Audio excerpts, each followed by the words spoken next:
네, 안녕하세요. 네, 오늘 중랑건강 네트워크에서 어르신 건강에 대해서 함께 이야기하기 위해 아주 오랜만에 모였습니다. 저희가 지난 4월에 청년 건강을 이야기하기 위해서 만났는데, 그러고 4개월 만이네요. 네네, 아주 오랜만에 그때 혼신의 힘을 다해서 방송을 하고요. 오랜만에 만났습니다. 오늘은 어르신 건강에 대해서 조금 더 자유롭고 편안하게 이야기해보려고 자리를 마련했고, 그래서 김정현 선생님, 오동호 선생님, 그리고 저 이렇게 같이 만났는데요. 먼저 자기소개를 하면서 시작하도록 하겠습니다. 네. 저는 중랑구 이사회 중랑하나협동조합에서 일하고 있는 신경과 전문의 오동호라고 합니다. 오늘 재밌게 수다를 떨어보겠습니다. 반갑습니다. 반갑습니다. 네, 저는 한의사 김정현입니다. 네, 반갑습니다. 네, 반갑습니다. 저는 사회복지사이고요. 녹색병원에서 일하고 있습니다. 오늘은 진행자로도 활동합니다. 반갑습니다. 네. 네. 그래서 우리가 오늘 이야기해볼 주제는 어르신 건강인데요. 두 분 선생님이, 한 분은 신경과 전문이시고 한 분은 한의사 선생님이기 때문에 그 두 분께 이렇게 제가 먼저 이런 부분에 대해서 답변해 주시면 좋겠다라고 부탁드린 게 있는데, 먼저 오동호 선생님께는 요즘 어르신들이 치매 때문에 걱정도 많으시고 또 치매를 가지고 계신 어르신을 이렇게 보호하는 보호자분들, 또 조금 이렇게 많은 고민도 있고 힘든 부분도 있어서 그런 부분에 대해서 조금 설명해 주시고, 또 주민분들이 남겨주신 질문에 답변도 해 주십사 부탁을 드렸고요. 평균 수명이 지금 80세를 넘었잖아요. 네. 그리고 이제 좀 있으면 100세 이야기가 나오는데, 이렇게 되면 노령 인구가 증가되면서 치매 환자가 폭발적으로 증가하게 되거든요. 네. 그래서 지금 국가 치매 책임제라는 게 나와서 지역마다 치매 지원센터가 만들어지고 이 치매 환자를 조기 진단하기 위해서 매우 노력을 하고 있습니다. 일단은 가장 중요한 것은 치매 조기 진단이 제일 중요할 것 같습니다. 그래서 내가 기억력이 조금 이상하다고 했었을 적에 여러 가지 경우가 있거든요. 일시적인 것도 있고 아니면 좀 이게 장기적으로 가는 경우도 있고 하기 때문에 너무 걱정하지 마시고 편하게 동네 의원으로 오셔서 상담을 받으시면 도움을 드릴 수 있을 것 같습니다.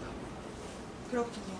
근데 이게 진짜 요즘에는 사람들이 치매에 대해서 걱정을 많이 하고 아주 쉽게 하는 이야기, 뭐 깜빡깜빡 해도 어머 나 치매 아닌가, 이게 나이에 상관없이 그런 걱정을 하기도 하고, 보니까 어떤 책과 영화에서 보면은 네. 50세가 되지 않았는데도 그 알츠하이머 네. 치매가 생기는 경우도 있더라고요. 예. 그죠? 네. 그거는 이렇게 노화와는 상관없이 네. 발생하는 치매인가요? 이 치매에서 많이 걱정하시는 부분 중에 하나가 유전. 네. 우리 부모님이 치매였는데 나도 그런 게 아니냐, 뭐 이런 질문을 하시는 분들이 간혹 있어요. 근데 사실 대부분의 경우는 그렇지 않거든요. 그래서 조기 발병 치매라는 게 있기는 합니다만 그건 극히 드물기 때문에, 예, 그리고 그거에 비해서 기억력이 일시적으로 떨어지는 건 흔히 건망증이라고 그러잖아요. 네, 네. 건망증과 치매는 확연히 다른 거기 때문에 이거는 구별을 해 주셔야 되고, 건망증을 가지고서 너무 치매까지 생각하시는 거는 너무 괜한 걱정이 될 수 있습니다. 그 보통 병원에 오시는 어르신들, 그리고 치매 환자를 보호하는 보호자분들이 주로 이렇게 어려움을 호소하시는 증상들이나 크게 많이 이렇게 도움을 청하는 것들은 어떤 게 있을까요? 이거에 대해서 굉장히 공포감을 많이 갖고 계시죠. 그래서 이게 이제 더 진행되지 않기를 바라는 게 첫 번째죠. 그래서 조기 진단이 되면은 거기에 대한 약은 이제 현재로서는 가능하거든요. 그래서 이 약물을 열심히 먹으면 진행 속도를 늦출 수 있으니까, 예, 이제 문제는 이게 너무 늦게 진단이 되면 약을 먹어도 효과를 볼 수가 없으니까, 예, 그게 이제 가장 그 문제가 되는 거고요. 그 다음에는 이제 전체적인 행동이나 아니면 생활에 대한 이런 문제들이 발생하기 때문에 그거는 이제 가족이나 아니면 간병하는 문제까지도 연결이 되게 되어 있습니다. 네. 네. 그렇죠. 보통 우리 부모님을 걱정할 나이가 되었기 때문에 네. 그런 부분이 참 어렵게 느껴지는데 이게, 진료실에서 마주하시는 보호자분들이 경험하는 네. 제일 큰 어려움, 그리고 또 이런 부분은 우리가 지역에서 같이 해결해 볼 수 있겠다 생각하는 것들도 혹시 있으실까요? 그 주치의나 아니면 지역사회의 어떤 그 복지단체라든지 아니면 건강보험에서 나오는 장기요양보험 이런 도움을 받아가지고 굉장히 이 다각적으로 네. 해야 되는 부분이고요. 그러니까는 병원에서 약물치료 이거 외에도 이제 해야 될 것들이 이제 많기 때문에 그것들을 같이 이제 엮어가는 게 요즘에 이제 커뮤니티 케어라고 얘기 나오는 부분이 네. 이제 그런 거랑 굉장히 관련이 많습니다. 네, 네. 오히려 암보다 네. 암이나 아니면은 그냥 깔끔하게 어떻게 보면은 이제 죽음을 목전에 둔 그런 병보다 죽지는 않는데 뭔가 이게 질질 끄는, 그리고 그 과정에서 내가 나를 어떻게 통제할 수 없는 그런 상황들, 그래서 이제 가족이나 주위 사람들한테 어떤 짐이 될까봐 그 부분을 가장 이렇게 걱정들을 많이 하시더라고요. 근데 이제 경증의 치매들 같은 경우는 사실은 일상생활을 또 내가 얼마나 이제 잘 하느냐에 따라서 그것들에 의해서 계속 어쨌든 자극이 되고 하기 때문에 좀 치료들이 그러니까 진행들이 좀 늦춰지는 경우도 많이 있는 것 같습니다. 실제로 일본의 사례들 같은 경우는 네. 그런 이제 그룹홈들이 있는 거죠. 그룹홈에서 경증 치매 환자들이 같이 생활하면서 본인들이 이렇게 식사도 하고 청소도 하고 이렇게 자기 생활들을 영위를 하면서, 물론 이제 그걸 옆에서 보조할 수 있는 인력들은 있지만 어쨌든 그 생활의 주체는 그 치매 어르신들께서 같이 이렇게 생활을 하는 걸로 그걸로 이제 좀 치매 진행을 좀 늦추고 좀 더 이제 정상적인, 그리고 좀 인간적인 삶을 누릴 수 있도록 하는 것들이 좀 더 이렇게 모델이 되는 것 같아요. 그래서 좀 우리나라에서도 좀 그런 방식의 어떤 모델들이 좀 되면은 좋겠다 싶은데, 아무래도 좀 커뮤니티 케어가 좀 그런데 한 역할을 하지 않을까 그렇게 생각을 합니다. 고민하고 어려움을 느끼시는 분들은 분명히 있고 그 수가 적지 않을 거라고 생각하는데, 다 각자의 고민이나 어려움으로 지금 그 몫으로 남겨져 있는 상황이잖아요. 그러니까 이것들을, 이런 어려움이 있는 분들을 어떻게 엮어낼 것이고 그분들을 어떻게 우리가 옆에서 같이 조력할 것인가는 계속 함께 고민해야 될 과제가 아닌가 이런 생각이 드네요.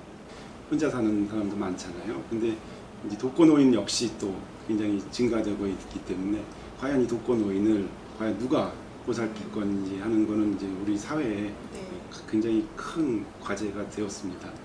예, 그래서 이제 뭐 가족들의 역할이 물론 되게 중요하지만 이제 지금은 또 이 가족이 할 수 없는 부분이 워낙 또 많아지고 또 이 유병 기간이 길거든요.